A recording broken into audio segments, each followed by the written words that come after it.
Ini termasuk aktivitas apa? Spekulasi, ya. Kalau kalian spekulasi terus, kalian masuk jurang, ya. Karena ini adalah prinsip market.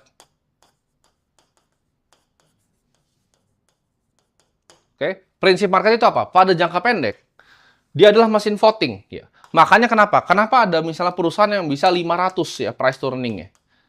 Karena jangka pendek dia adalah mesin voting. Siapapun yang beli voting naik, ya kan? Oke.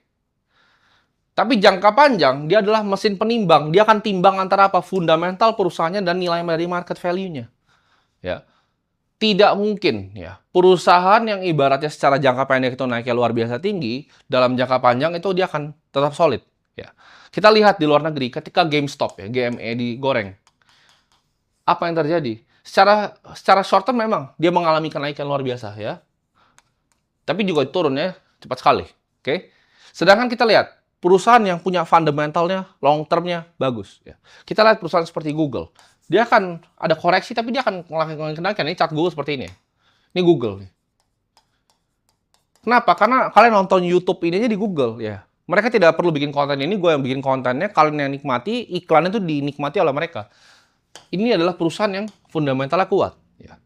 Semua bola mata di dunia mereka yang kuasai. Sedangkan ini perusahaan GameStop itu perusahaan jualan game bangkrut. Ya, digoreng sama orang, hancur. Sama.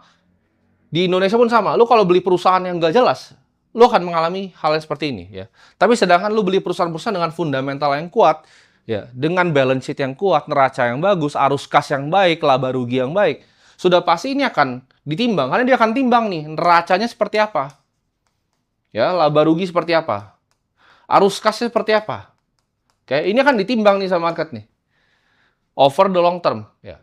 Jadi kalian penting untuk tahu bahwa jangka pendek bisa aja ya. Bisa aja para spekulan-spekulan itu untung besar dan menang. Tapi dalam jangka panjang mereka tidak akan pernah menang. Ya. Kita harus jadi investor tuh bijak. Kita harus bisa memikir jangka panjang ya.